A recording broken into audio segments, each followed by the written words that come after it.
India also is below. Yes, sir. So he put a 25% tariff on India for buying Russian oil. वैश्विक बाजार में क्या परिस्थिति है, किस प्रकार का माहौल है? अमेरिका की संसद में जैसे ही एक बिल पास होता है, पूरी दुनिया की सुर्खियां एक साथ शोर मचाने लगती है। भारत और चीन पर 500% टैरिफ। लेकिन यहीं से असली कहानी शुरू होती है। सवाल ये नहीं कि टैरिफ कितना है, सवाल ये है कि क्या ये सच में भारत के खिलाफ सीधा हमला है या फिर किसी बहुत बड़ी वैश्विक चाल का हिस्सा। और उससे भी बड़ा सवाल, क्या अमेरिका को अब भारत से डर लगने लगा है? अगर ऐसा है तो आखिर मोदी के किस पावर ने ट्रंप को इतना बेचैन कर दिया कि बात सीधे 500% टैरिफ तक पहुंच गई?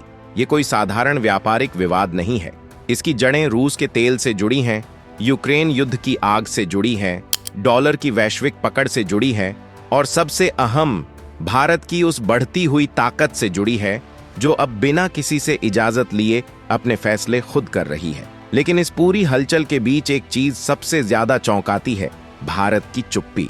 न कोई गुस्से भरा बयान, न कोई खुली धमकी। तो क्या ये चुप्पी कमजोरी की निशानी है या फिर भारत अपना जवाब पहले से तैयार कर चुका है?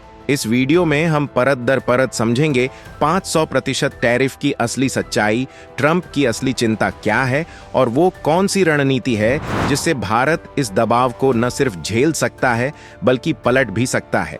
क्योंकि ये लड़ाई सिर्फ टैरिफ की नहीं है, ये नई वर्ल्ड ऑर्डर की जंग है। सबसे पहले जरूरी है इस पूरे शोर शराबे को तथ्यों के स्तर पर समझना। जिस 500% टैरिफ की चर्चा हो रही है वह कोई सीधा ट्रेड वॉर बिल नहीं है, बल्कि एक सैंक्शंस बेस्ड लेजिस्लेशन का हिस्सा है। इस बिल का मकसद देशों के साथ व्यापार लड़ाई छेड़ना नहीं, बल्कि रूस पर आर्थिक दबाव बढ़ाना है।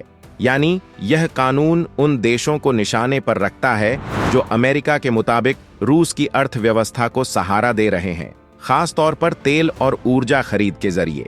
यहाँ 500% टैरिफ को समझना बेहद जरूरी है। ये कोई ऑटोमेटिक टैक्स नहीं है, बल्कि एक मैक्सिमम पेनल्टी क्लॉज है। इसका मतलब है कि यह सबसे सख्त सजा का प्रावधान है जो तभी लागू हो सकता है जब कुछ खास शर्तें पूरी हों, जैसे बार बार चेतावनी के बावजूद प्रतिबंधित व्यापार जारी रखना या अमेरिकी सैंक्शंस को खुलकर नजरअंदाज करना। यानी हर हाल में 500% टैक्स लगेगा, ऐसा नहीं है। मीडिया ने इसे सनसनीखेज इसलिए बना दिया क्योंकि 500% सुनते ही सीधा हमला और आर्थिक युद्ध की तस्वीर उभरती है। लेकिन असलियत इससे कहीं ज्यादा जटिल है। सबसे बड़ा फर्क समझना यह है कि बिल पास होना और नीति लागू होना दो अलग चीजें हैं। बिल पास होने का मतलब है कि सरकार को अधिकार मिल गया, न कि उसने उस अधिकार का इस्तेमाल शुरू कर दिया। यही फर्क समझने से पूरा भ्रम साफ हो जाता है। इस पूरे टैरिफ विवाद की जड़ सीधे रूस के तेल से जुड़ी है। यूक्रेन युद्ध के बाद जब पश्चिमी देशों ने रूस पर कड़े प्रतिबंध लगाए तो वैश्विक ऊर्जा बाजार में अस्थिरता फैल गई। ऐसे हालात में भारत ने रूस से तेल खरीदने का फैसला किसी राजनीतिक समर्थन के रूप में नहीं, बल्कि एक व्यावहारिक और आर्थिक जरूरत के तौर पर किया। भारत दुनिया के सबसे बड़े तेल आयातकों में से एक है और उसकी ऊर्जा आवश्यकताएं किसी वैचारिक दबाव से ऊपर हैं। रूस से मिलने वाला तेल भारत को डिस्काउंटेड रेट्स पर उपलब्ध हुआ, जिससे अरबों डॉलर की बचत हुई। इसका सीधा असर भारतीय अर्थव्यवस्था, रुपये की स्थिरता और आम जनता पर पड़ा, क्योंकि ईंधन कीमतों पर दबाव कम हुआ। यह फैसला भारत की एनर्जी सिक्योरिटी सुनिश्चित करने के लिए था, न कि किसी भू राजनीतिक गुटबाजी का हिस्सा बनने के लिए। यहीं से अमेरिका की चिंता शुरू होती है। उसकी रणनीति रूस को आर्थिक रूप से आइसोलेट करने की है, ताकि युद्ध चलाने की उसकी क्षमता कमजोर पड़े। जब भारत जैसे बड़े देश इस रणनीति से अलग रास्ता अपनाते हैं, तो अमेरिकी सैंक्शंस की प्रभावशीलता पर सवाल खड़े होते हैं। भारत का रुख शुरू से साफ रहा है, नेशनल इंटरेस्ट फर्स्ट। भारत किसी के खिलाफ नहीं, बल्कि अपने नागरिकों और अपनी अर्थव्यवस्था के हित में फैसले करता है। इसी बीच यूक्रेन युद्ध लंबा खिंचता चला गया। जिन प्रतिबंधों से रूस को जल्दी कमजोर करने की उम्मीद थी, वे अपेक्षित असर नहीं दिखा पाए। रूस की अर्थव्यवस्था पूरी तरह नहीं टूटी और युद्ध जारी रहा। ऐसे में अमेरिका को अपने सहयोगी देशों से बिना शर्त समर्थन की उम्मीद थी, लेकिन कई देशों ने देखा कि प्रतिबंधों का बोझ रूस से ज्यादा उनकी अपनी अर्थव्यवस्थाओं पर पड़ रहा है। यही स्थिति अमेरिका की रणनीति को और जटिल बना देती है। सैंक्शंस इसीलिए पूरी तरह प्रभावी नहीं हो पाए क्योंकि वैश्विक व्यापार व्यवस्था अब पहले जैसी एक तरफा नहीं रही। ग्लोबल साउथ के कई देशों ने पश्चिमी दबाव से दूरी बनाकर अपने राष्ट्रीय हितों को प्राथमिकता देनी शुरू कर दी है।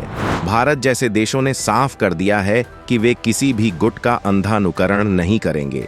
यही स्वतंत्र रुख अमेरिका के लिए असहज स्थिति पैदा करता है और इसी कारण भारत पर दबाव बढ़ता हुआ दिखाई देता है। अमेरिका की वैश्विक ताकत की सबसे मजबूत नींव उसकी सैन्य शक्ति नहीं, बल्कि डॉलर का वर्चस्व है। अंतर्राष्ट्रीय व्यापार, विशेषकर ऊर्जा और कच्चे माल का बड़ा हिस्सा डॉलर में होता है।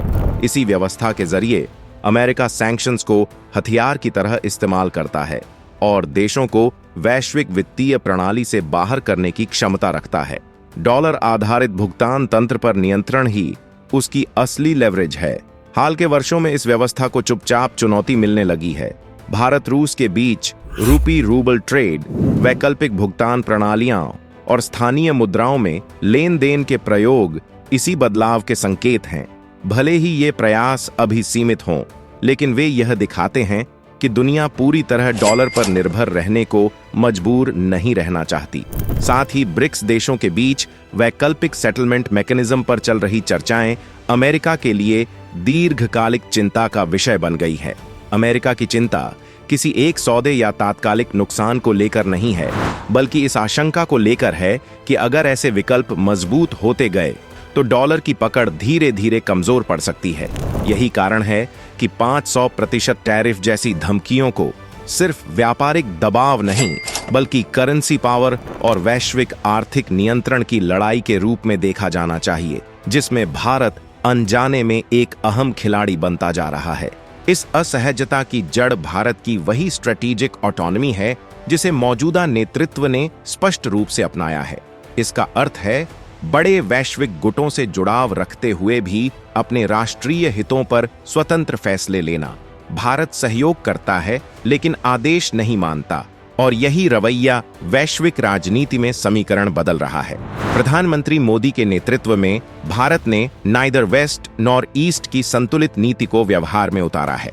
भारत अमेरिका, यूरोप, रूस और एशिया सभी के साथ रिश्ते रखता है, लेकिन खुद को किसी एक खेमे तक सीमित नहीं करता। यही संतुलन भारत को ग्लोबल साउथ में एक विश्वसनीय और प्रभावशाली आवाज बनाता है, जहां उसे अब सिर्फ एक उभरती अर्थव्यवस्था नहीं, बल्कि एक प्रतिनिधि शक्ति के रूप में देखा जा रहा है। G20 की अध्यक्षता के दौरान भारत की सक्रिय कूटनीति ने उसकी वैश्विक भूमिका को और मजबूत किया। भारत ने मुद्दों को किसी एक पश्चिमी नजरिए तक सीमित नहीं रखा, बल्कि व्यापक वैश्विक संतुलन के साथ आगे बढ़ाया। इसके पीछे एक बड़ी ताकत रही, स्ट्रॉन्ग डोमेस्टिक मैंडेट।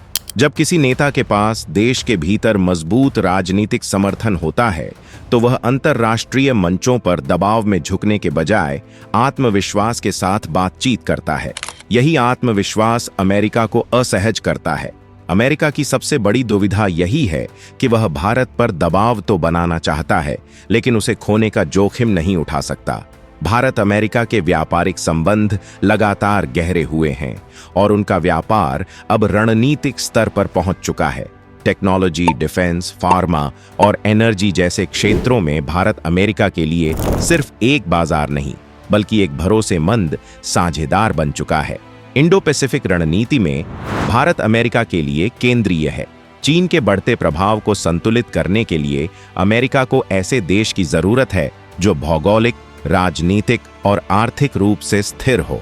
इसलिए भारत को सीधे दंडित करना रिस्की है। अमेरिका प्रेशर टैक्टिक्स अपनाता है, लेकिन पार्टनरशिप भी बनाए रखता है। यह पावर बैलेंस दर्शाता है। भारत की चुप्पी अक्सर कमजोरी समझी जाती है, लेकिन उसका डिप्लोमैटिक साइलेंस रणनीति का हिस्सा है।